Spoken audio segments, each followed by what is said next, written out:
I'd like to finish by saying that public speaking is a skill.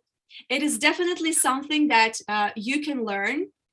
Yes, it requires practice, but as Astrolita also mentioned in the introduction to this class today, is that Ralph Waldo Emerson said that every great speaker was a bad speaker in the beginning. And I want to finish with this quote because a lot of people think that, oh, I'm not born with this talent. I'm just not talented in public speaking. Let me just give up. I don't want you to give up, guys, because I'm sure that every one of you, every single one of you has a talent and a gift to share with the world. And you need public speaking to tell the world what you can share with them so that they can understand it clearly and that they can use your talents and your gifts for the benefit of everybody. Hi there, Adrian here, and this is a video from a Zoom session that we do. We do these Zoom sessions every Sunday and we take questions and answers from the audience, some of our students, some of our members. We never know what questions are coming up, so I'm always excited to do these sessions and I hope to see you at one of them. Make sure you hit the subscribe button below and check out the other playlists that we have. Thank you, enjoy.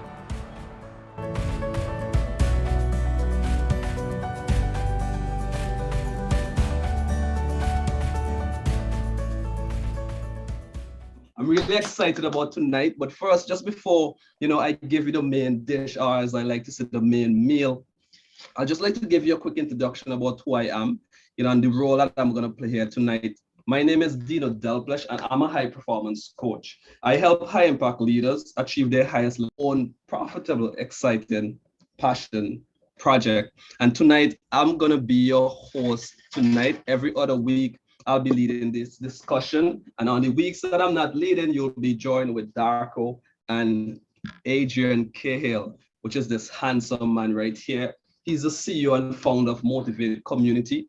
And he's responsible, for this platform of coaches, who show up very powerfully, to just share their values with you and making sure that you're equipped with the tools you need to succeed in whatever mission you're working towards. Now, as I said, I have one mission and one mission only, and that is to make these discussions fun and engaging, okay? That's the only two words I care about. Everything else, you decide what you want to grab and what you want to go with, okay? But for me to do that, I would love you to make a promise to me, is that when you show up to these discussions, you're going to play full out with me, okay? Because I like to bring my A game, so I love to be surrounded with other people who want to bring their A games. And I know the fact that you showed up here, you are an A student, okay? So that's my only ask for tonight. Now, the agenda for tonight, this is how things are going to be running. We started with a grounded meditation. Then I'm going to have a quick icebreaker. I'm really excited about this icebreaker game I prepared. And then we're going to have the lovely Tatsiana to take the floor away. And this is the name of the game, okay? I'm going to create a breakout room, and then you're going to be seeing someone. It can be a stranger, it can maybe be a friend. And the idea is you guys got to come up with a list of as much things as possible that you have in common within 5 minutes. And after the 5 minutes is finished, the team with the most things in common wins, okay? Just want to make sure that everybody know the rule of this first ice-breaking activity, okay? One, you're gonna be in a breakout room with 2 to 3 other persons, maybe even 4 as much, okay? So that means you're gonna be see 4 faces, and 4 of you need to decide, what are some of the things that we have in common. You only have 5 minutes, you make the list, I bring you back out, and we see the group that has the most, and that would be the winning group. Is that clear? Yes. Yeah, we good? Okay, yes. So I see everybody's ready. Okay, let's get it. So I'm gonna open the rooms in 5, 4, 3, 2, and there we go. 5 minutes, and the clock starts now. Welcome back. Welcome back. I know that must have been intense. I know some of you might be saying, "Oh, we didn't have enough time." So, but I'm really excited to see, what you came up with. The idea was to more or less, engage and connect with somebody new and see, how much do you have in common with the stranger. So we had 4 teams. Yeah. So what I'll ask is that at least a representative from each team will take the stage, put on your mic, and start sharing. How many things did you have in common with your group? So who was in group 1 who like to volunteer? Let's go, Jay. Let's go. What? Okay, Darko, Jay. You guys decide. Room 1 was in the first room. You guys don't remember? Okay, go ahead, Darko. I think Darko was in group 1. Yeah. Yes. We were I was in room 1 together with Tatsiana and Hannah. Yes. And we found together that we like dogs, we like snow, and me and Hannah both like coffee, but Tatsiana does not like coffee. That is somebody from our talking. So that's dog and snow. All 4 of you love dog and snow? Yes, or all 3 of us. So so I'll say 2 for group 1, right? Yeah. Good job, guys. Good job in 5 minutes. Look at you. Good job. Good job. Now, what about room 2? Room 2? Who was in room 2? I'm not sure what room number it was. I didn't take any notice. Okay, then. Okay, Harry. Harry, go ahead, Harry. What's that? Karina can say. Okay, go ahead, Karina. We have 13. 13. Yeah. How many persons were in your group? 4 or 3? 4. Let's get it. 4. Let's get it. I want to hear these things. Okay. We are all in breakout room 2. We are all creative. We all participate well. We are all over 20 years old. Okay. We're all over 20. We all have gray hair. We're all from different countries. We all like Chinese food. Okay. We all like bright colors. We are all eager to learn. We are all funny. Oh, wow. We are all coaches.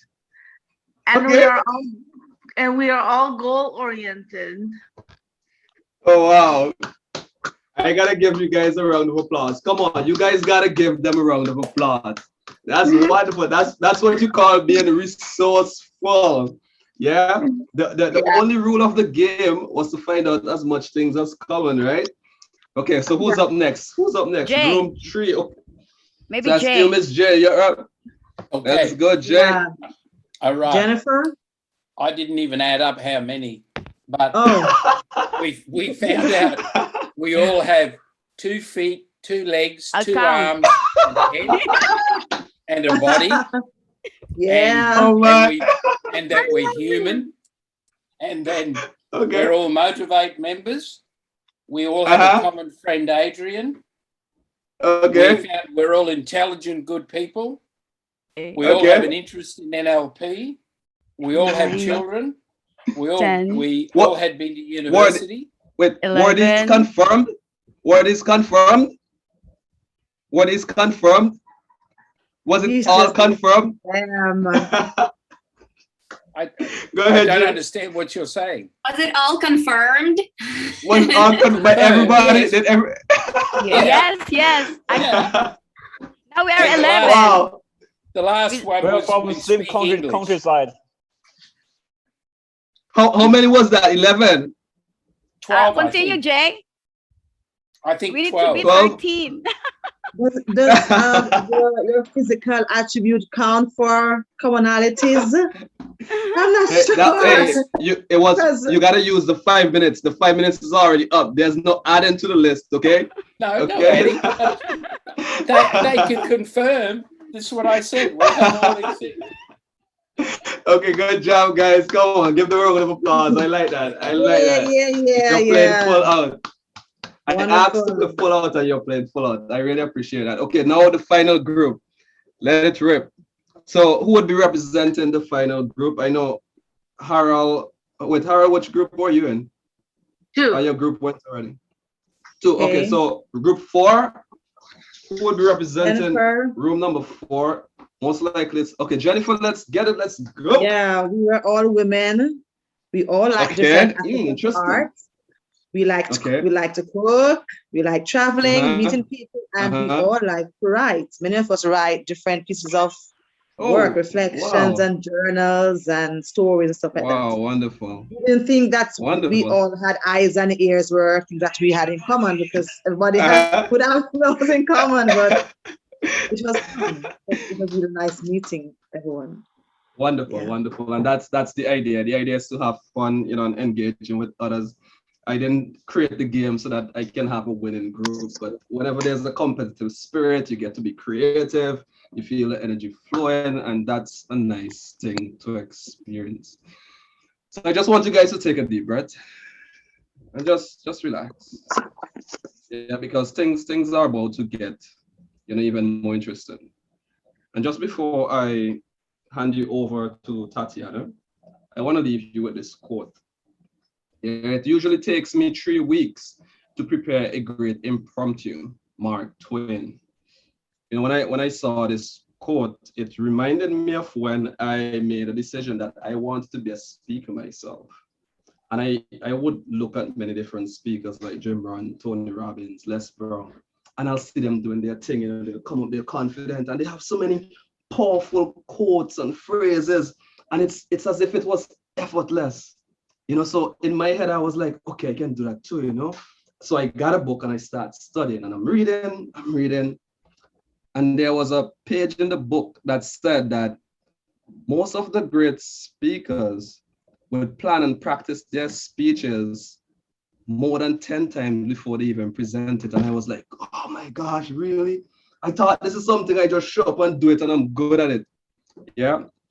But as we all know, every great skill requires practice. And as my friend and coach, Tatsiana Kuzmiankova, she'll correct me on the last name. That's a challenge for me. Okay. She has been doing this for quite a while now, and she has a lot of experience. And she can relate with this quote as well. And whatever knowledge or insight she has to share with you today, I know it's going to be well received. So welcome to the stage, Tatsiana. Thank you so much. Welcome everybody, guys. I'm so happy that you're all here. And first of all, I have to give credit to Deano. He is a fantastic host. He's a fantastic speaker. Look at what he did. He's speaking while standing, right? All his energy and body language is just directing at you. Fantastic, Deano. Thank you so much for sharing that quote. It is amazing. I love it. It shows us one more time that public speaking is a skill as everything else. And you need to put time into it. You need to put a lot of effort into it. And so today I'm excited that you're all here because I can see that you want to learn about it, you want to grow, and you're ready to become someone better and to be a better speaker. So today we're going to talk about NLP and speaking and how do all these two things combine together. Yes, and we're going to do some exercises together, practice, and hopefully there will be a lot of questions that you can ask me. And some discussion in the end if we have some time. So let me share my screen, and without further ado, we can jump into it. All right, guys. So first of all, let me introduce myself. My name is Tatsiana, and I'm a public speaking coach. I've been doing this for around 6 years, and I'm coaching people, giving them confidence. I hope that everybody can be a great speaker. Why? There is always this buzz around this word. Start with why. Yes, so what is my why? I believe that everyone everyone, without any exception, has a talent that they can share with the world. And sometimes this talent is being neglected or is not seen that visibly because they don't know how to present their talent. They don't know how to explain what they can offer to the world. And that's why I want to be a public speaking coach and help people to shape their fantastic and brilliant ideas and send them to the world so that the world can benefit from all the talents that you have. What is NLP and what is public speaking? I can see a lot of familiar faces here, so I'm sure a lot of people are familiar with the definition of NLP. Right, and as Adrian says, NLP is different for everybody. So in my definition, the definition that I like is this is how you use the language of the mind to consistently achieve your specific and desired outcomes. And I love this definition because it resonates so much with public speaking. Let's take a look at how NLP and public speaking are related to each other. So if you decipher NLP, you will see that it is neuro-linguistic programming and is connected with language. So we use language to program others, to program ourselves, to program our brain and our mind, right? And what is public speaking? It's about language, it's about communication, it's about persuasion, influence, connection. So you can see that NLP and public speaking, they have a lot of things in common. NLP is about speaking, about using language, and public speaking as well is about using language. When I was coaching public speaking for a while, I was using the traditional methods, right? So body language, your voice, vocal variety, and all those things. But later on, I realized that public speaking is more than that.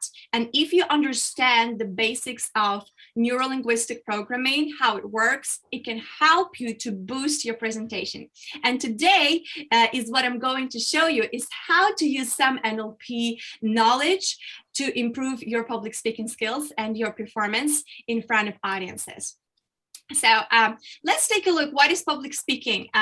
It consists of 3 pillars: audience, message, and image. Audience is how you influence the audience and build connection with it. Message is what you say to the audience, and image is how you say it. So your body language, how you move, how you present yourself, how you hold yourself, right? So how can NLP help us with all this situation? It can help with the audience connection. It can help with the message, what we say, and sometimes it can help with the image, how we look. Do we look confident enough so that others listen to us and that we can be very persuasive? So today we will just look at the 2 aspects that NLP can help us in public speaking. The first one is to build rapport, to connect with your audience. And the second one is to persuade. There are many different types of speaking. There is informative speaking, there is persuasive speaking, there is motivational speaking. And today we'll take a look, how can you persuade? Because this is something that we often use, especially if you guys work in marketing or sales, you need to talk to others, you need to persuade, right? So this is a very useful skill to have. In report part, we're going to talk about representational systems, Milton model, and SAP modalities. And in persuasion part, we'll touch upon linguistic coding, anchoring, and framing. If you studied NLP previously, all these words may ring a bell to you. You might be very familiar with them. If no, don't worry. I will explain and everything will be very easy to understand. So first of all, guys, let's take a short exercise. I want you to read this passage and I want you to share with me, how does it make you feel? Your feelings about this passage from a speech.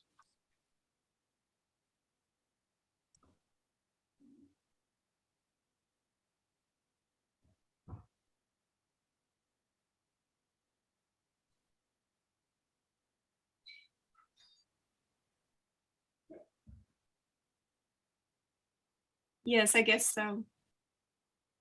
Stuff instead of stuff.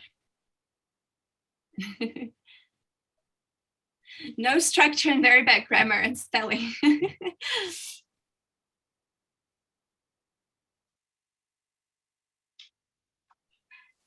Thank you. I like your answers. Thank you so much. No key message. Ooh, there's so many professionals here. Right. So this is a short part from a speech, and this is a short part from a motivational speech, right? So if you read the full part, maybe it will make more meaning. Yes, it will make more sense to you. But what I wanted to show you that this is apart from a motivational speech, and this is something that is supposed to inspire you. It's supposed to lift you up, right? That's why there are so many short sentences that seem like bad grammar. Yes. So, for example, you can't dabble. It's too important. It's a stream of words. It is not a prepared speech. It is impromptu, right? That's why it looks a little bit weird when you see it in the written form. But how does it make you feel? My question is, does it make you feel like it's lifting you up? Does it make you feel inspired in some way, maybe, or not inspired at all? You can share with me. You can type 1 if you feel a little bit inspired, and type 2 if you don't have the feeling of inspiration at all. It's just a small part. I think the one part that sticks out for me is, where is it now? You don't want to be the richest man in the graveyard. Well, you get it all done beforehand and live your life to the fullest. You don't want to be laid there with people arguing over your money. Spend it all and enjoy your life, for God's sake. Yes, that's what I get from that bit. I love it, Harry. Thank you for sharing. Yes, that's a very good metaphor, right? You're the richest in the graveyard. It's very colorful and impressive. That's true. Thank you so much for sharing. So we'll get back to this speech extract later on after we learned a little bit about NLP and public speaking, and we will try to analyze it through new eyes that we have, okay? Great. So let's move on and let's talk about rapport. Rapport is an important part of public speaking. You want to connect with your audience so that they listen to you, right? So if we talk about rapport and persuasion, rapport will come first. You need to establish that bridge with your audience so that you can further on persuade them, right? So how do we establish rapport? There are 3 things we can cover today. The first one is through representational systems.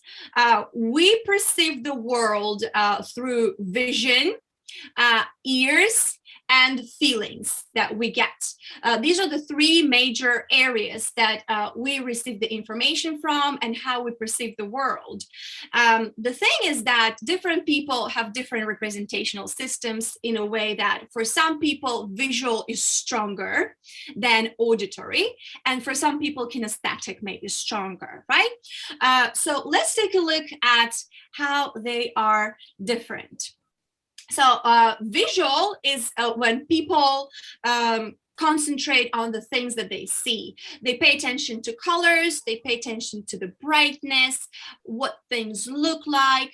For those people, it's important to look very good, and it's important for them to see the things in the best light possible. And that's why in their speaking, they will use the words related to visual words, such as, let's take a look at, imagine, can you see my point, right?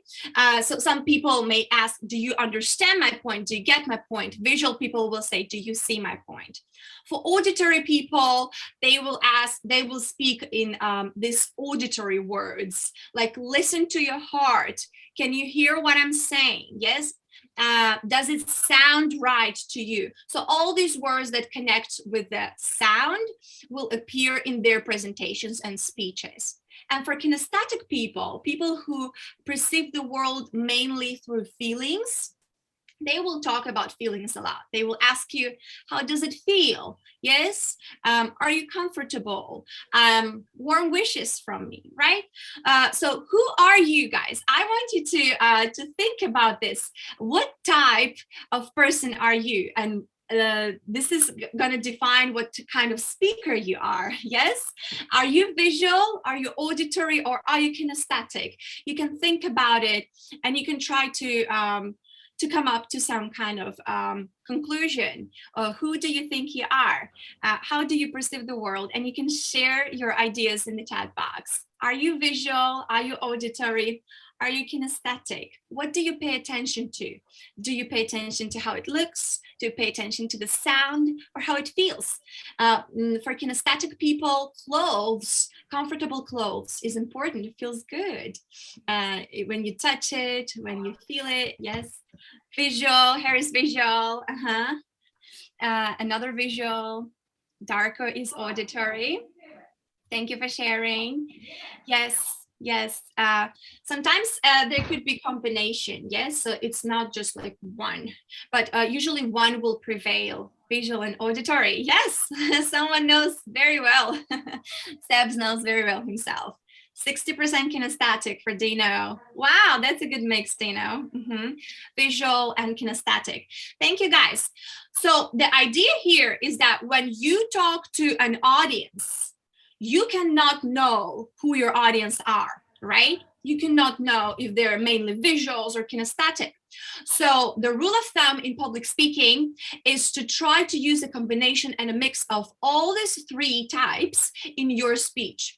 If you are visual, you will tend to speak more with the visual words. So that's why you will have to try to add some auditory things in there and some kinesthetic things in there, okay? I want to talk about submodalities. So in NLP, you will often hear this word. Submodalities is how people see the world and how they describe the world. So very often, this is visual as well, auditory, yes, and kinesthetic that we just talked about.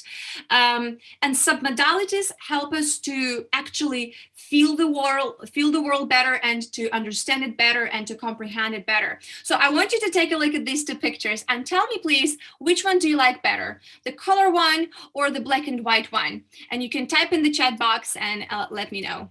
C for color, B for black and white, or BW for black and white. Colorful, colorful, colorful. I guess the majority of people will like the colorful one. Yes. And why? Because this is connected with the submodalities, how we perceive the world. When you are a speaker and when you want to impress your audience and when you want to connect with them better, because we're talking about building rapport here, you need to describe things vividly. You need to make sure that you are using colors in your speech. You're using the words that describe darkness and light, yes? And if you want them to like something, for example, you're introducing some idea and you really want people to like that idea, you may want to describe it with all those colorful and beautiful words, right? So we're talking about colors, temperature, you could go for that. Was it hot or was it cold? Yes, you want to draw and paint this very precise picture so that people can see it in front of their eyes and they can literally feel it. Yes, so clearness. If the picture is something that you want them to like, you will make this picture very clear in their mind. You will make this picture also very close in terms of closeness, yes, and it will be very bright. So for example, you want people to go to this beautiful vacation, right? Let's imagine that you want them to buy tickets, buy this tour to this beautiful place with the mountains. So you're going to describe it as never before. You're going to say, imagine. You'll start with the word imagine. Imagine is the great word that helps you connect with your audience. And you will say, imagine, colorful picture, blue crystal sky in front of you, just in front of you, a blue lake with green trees, yes, and crisp snow, all those beautiful adjectives and colors and all that brightness, you will ask them to imagine, and you will ask them to come closer. If you draw this fantastic picture for them, trust me, they will want to be there. They will want to step into the picture and to rush there immediately. And this is what you need to do as a speaker. You want to be very vivid and very bright with your audience on the things that you want them to like and to believe, and things that feel strange, something that is the opposite. You don't want them to pay too much attention. You can represent it in a picture that is farther away, like this black and white picture. It's small, it's far away from them, and it's not colorful at all. Maybe you don't even mention any colors. Yes, just some mountains far away. Maybe it's a gloomy day as well. Yes, so you want them to feel that contrast. So submodalities work for visual, and they also work for auditory as well, right? And for the feelings. So auditory and feelings and public speaking are connected a lot together. So you will have to work on your pitch, on your tone, speed, and volume. And when you present something with a high pitch, this is the time when you boost a lot of energy to your audience. If you want them to be energized, you speak with a high pitch, you are all pumped up. Yes, you are all full of energy. But if your purpose is to have them relaxed, do maybe some hypnosis, some pacing with your audience, your pitch will lower down, your speed will slow down, your tone is different, and your volume will decrease. So you need to practice to control your voice based on what purpose you want to achieve with your audience. That's important. So those are submodalities as well. And you can describe the picture that you want to imagine, you want your audience to imagine. You can describe the sounds as well, because you already know now that you need to have visual and auditory and kinesthetic all together in the same bucket. All right, guys, so let's jump into Milton model. Milton model is a big part of NLP. This is when we talk to people in very vague language. Why do we need this vague language? This is because you want to build rapport. We're still on the rapport side, right? So to build rapport, vague language is the best thing to do so, because it is so easy to agree with someone if the language is vague. You do not go into any details, and for people it's so easy to nod along and say yes, yes, I agree with that, because all that vague language will be filled with details by your listeners, and they will fill it with the details that they prefer. And this will make them feel very nice about your speech. They will feel like they are connecting. They will feel like you know them. You're saying the things that they agree with. And this is what you want. To build rapport, you want to be together with your audience. You want to be on the same wave. Yes? All right. So let's take a look how we can do that. There are many of them in NLP, but today we'll take a look at a couple of tools that you can use from Milton model to create those vague language, okay? The first one is truisms. Truisms are the statements that are obviously true and they don't say anything new for you, right? So for example, I might say to you guys, everyone who's here today, I might say, you're here because you want to learn and grow. And I guess a lot of people will agree with that, and it's so difficult to disagree with this, right? It's very vague. I did not tell you anything new. So it's something that is difficult to deny, an undeniable generalization. Let's take a look at the next one, presuppositions. What are presuppositions? They are things which have to be assumed true so that something else can happen. And presuppositions can help you to shape your audience's mind. They can help you to program. That's why we call it programming, to program your audience so they go along with you on the same wave. For example, you can say, we're going to be able to fight poverty after we understood its major cause. Can you see the play of words here? Can you feel that the speaker says, after we understood its major cause? The speaker means that everybody will understand the major cause. And this is already sets the audience in this kind of frame, in this kind of feeling that, yes, I can understand this cause. And yes, we will fight the poverty, right? So this is something that helps you to unite the audience together, and they kind of ride on the same wave together because you already pre-shaped them in this direction, in this thinking.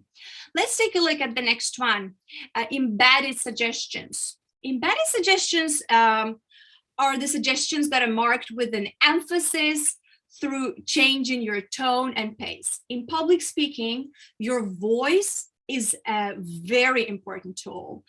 This is the tool that can shift mountains. If you can control your voice, if you can pace, if you can use pauses, if you can have vocal variety, you can say the same sentence with so many different meanings just through the change of your voice.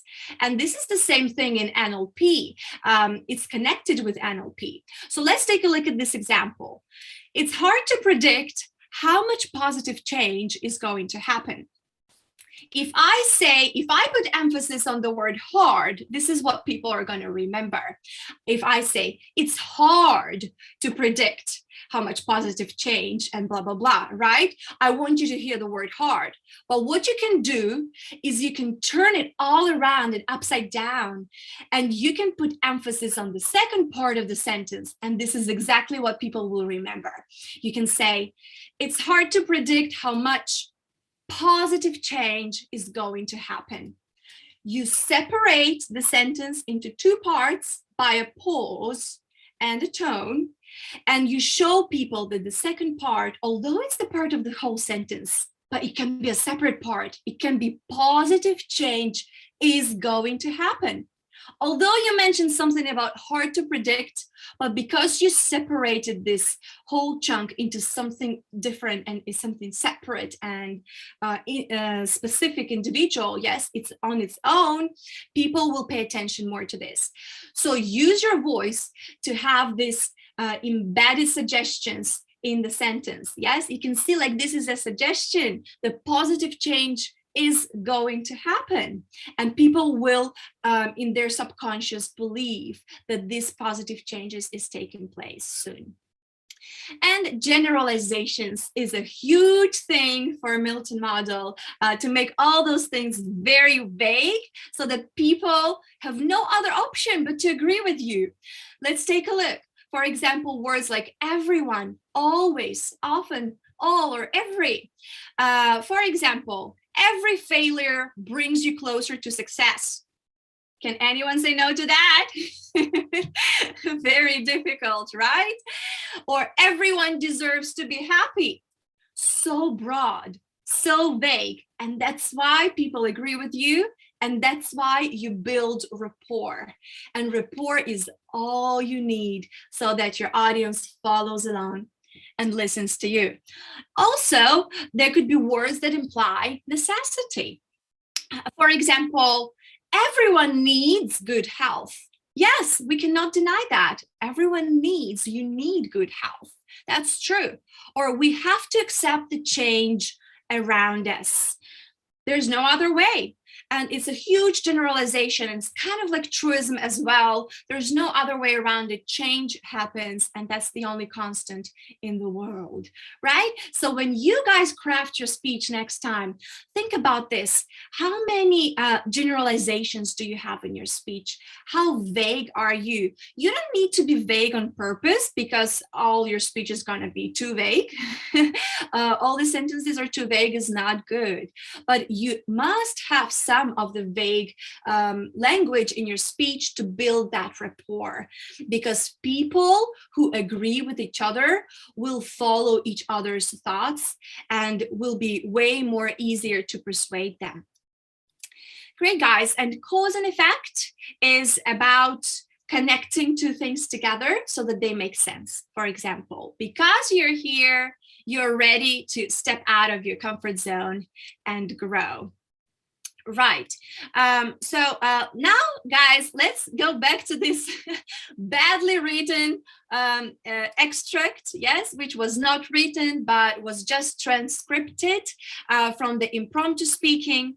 And let's take a look at it with our new eyes, okay?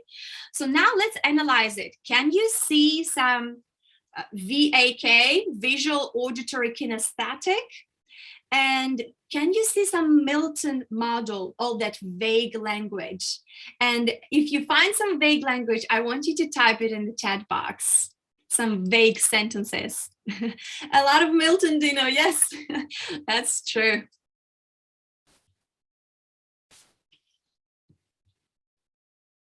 Right, so if you feel like you found something that we just discussed, you can type in the chat box. Right, most people major in minor things. You see, a huge generalization. Most people major in minor things. That's correct, yes. The second sentence. Also, anything else you find interesting or super generalized? You can share, guys. You can type it.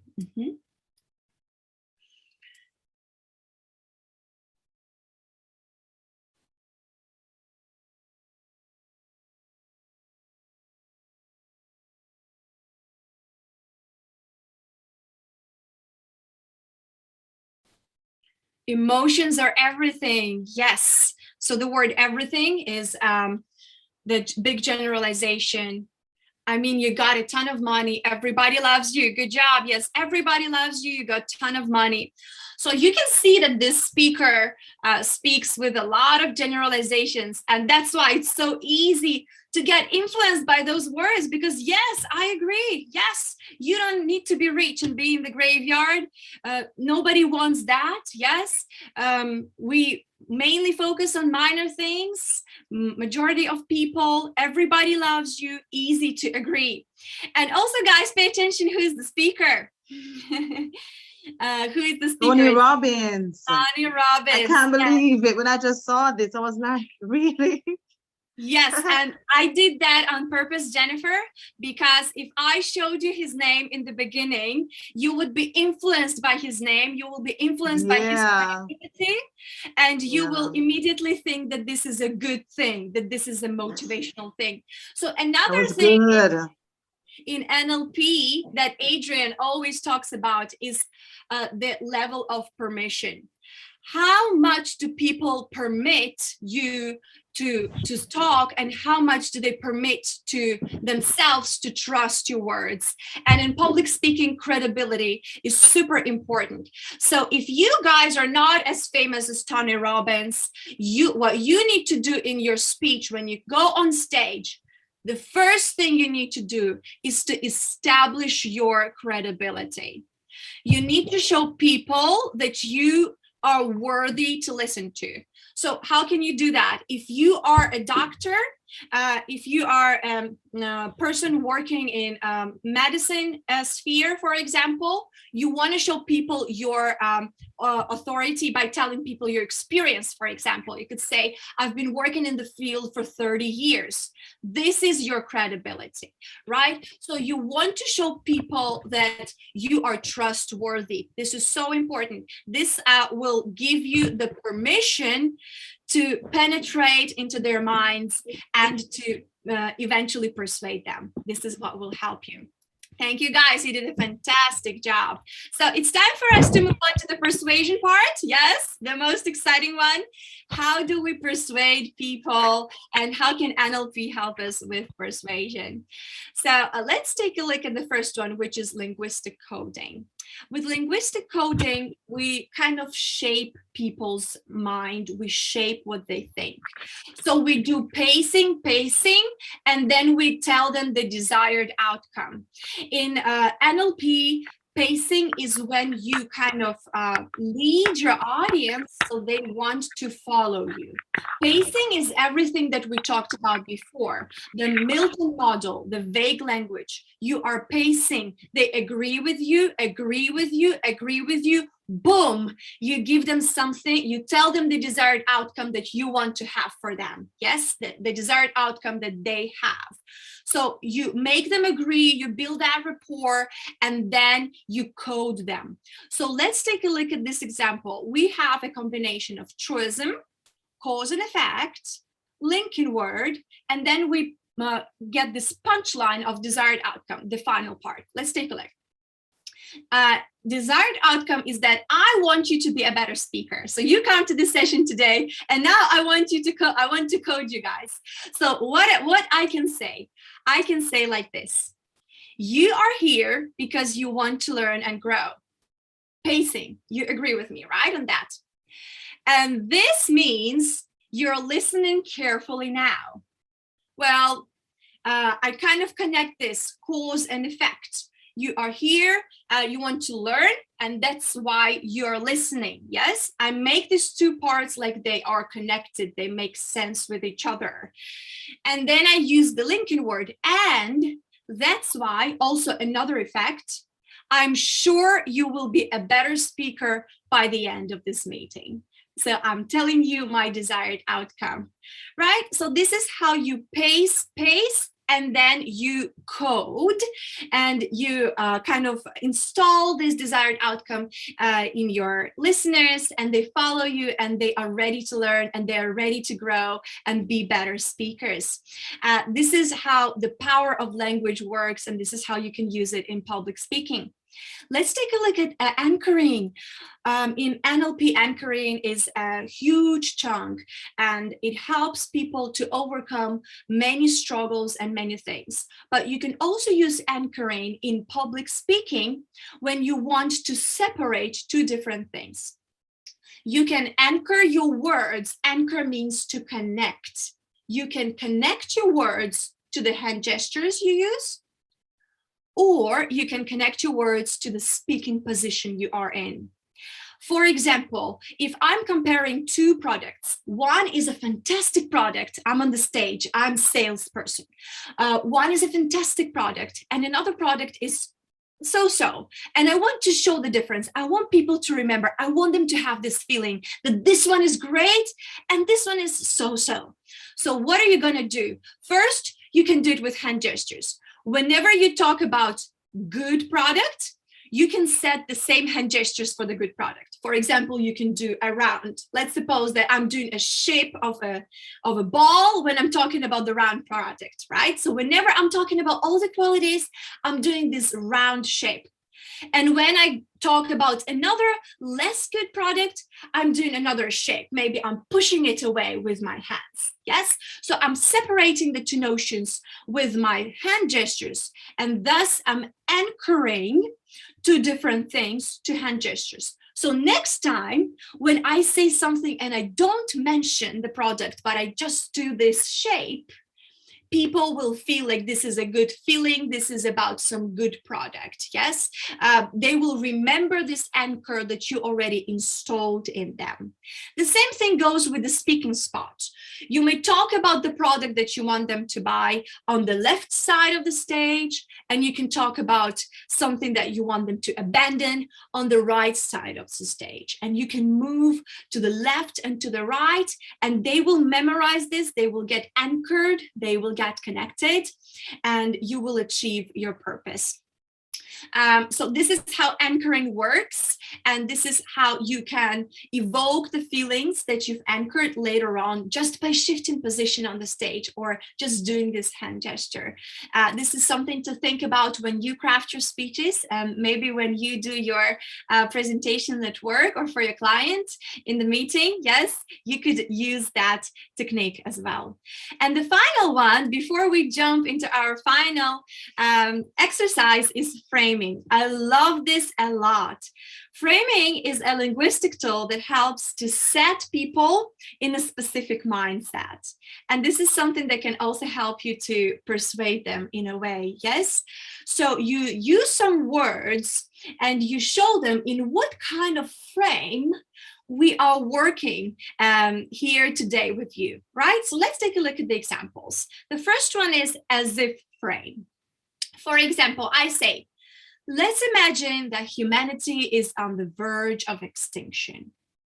Food and clean water supply is scarce. The air is filled with smog. Temperature around the world is rising. I just asked you guys to imagine. I asked you to imagine this thing.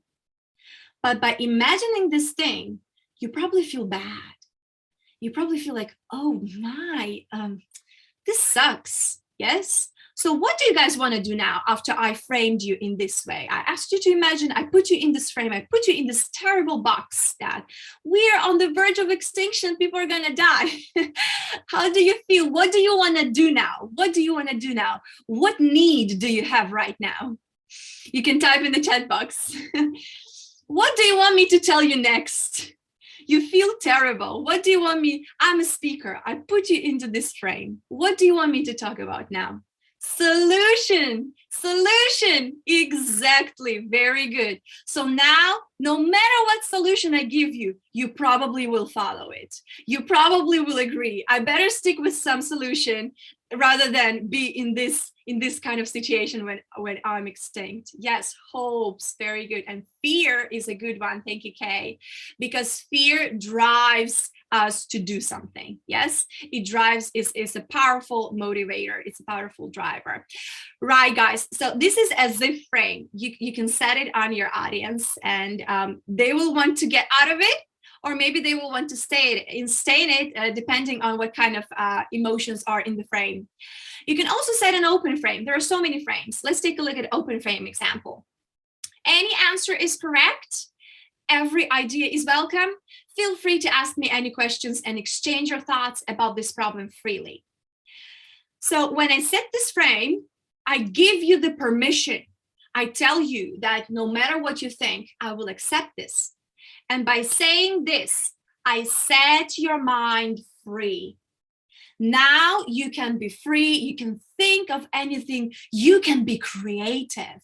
You can come up with great ideas just because I have put you into this open frame. It's a bit paradoxical because it's a frame, but it's open, right? But now you're ready to think. You are not afraid to come up with these ideas and to share them. And this is what fosters creativity and productivity in team building and in team meetings. Yes, a great leader will always set an open frame so that members of the team are open and they communicate and they discuss things. So this is again the power of the language, how you can shape your audience in what state they are. Yes. And let's take a look at the last one, contrast frame. Contrast frame is good when you want to show differences about something. Let's take a look at the example. There are two ways we can go about it: interstellar migration or the Earth recovery. The first option requires a lot of effort, high human stamina, advanced technology, accepting unknown risks, and so on. I just showed one side of the contrast, yes? There are two ways we can go about it. We can migrate to other planets and we can recover the Earth. But I'm showing you that migration to other planets is difficult. It requires technology, accepting unknown risks. So I already put this side in a bad light.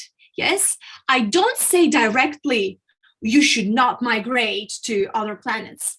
but I'm painting it in a picture in a way that will be less beneficial and less appealing and attracting after I describe the second part. I can describe the earth recovery in many good colors, yes?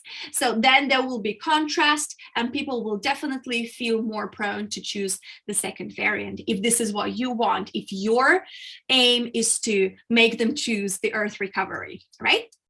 Okay, guys, so now it's your turn. I want you to read this little abstract and I want you to tell me, how does the speaker frame his audience? What is his purpose? What is the purpose of the frame? Mm-hmm.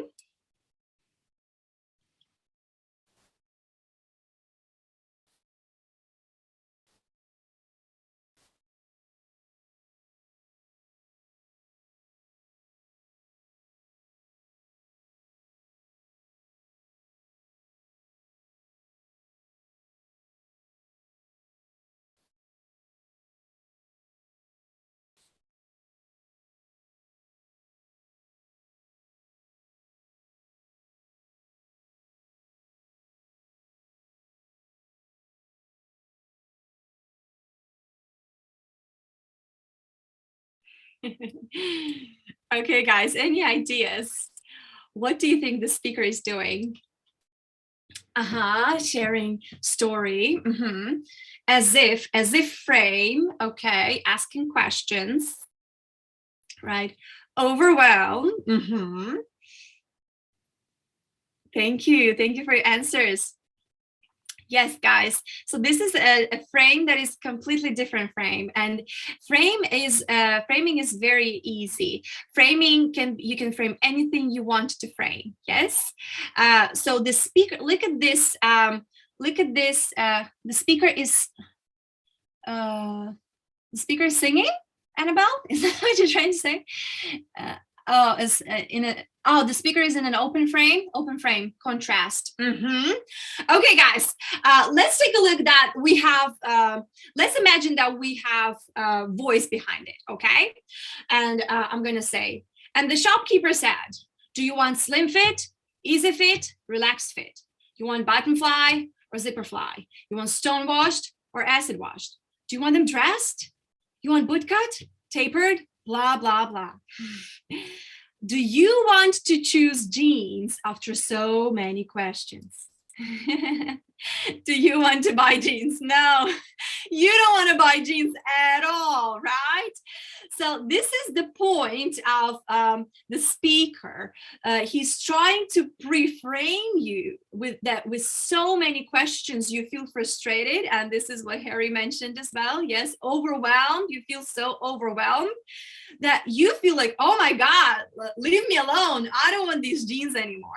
This is what framing does to your audience. So if you want to put your audience in a certain state, if you need this state, of course, you can frame them with your language, and you can do it by doing it indirectly, okay?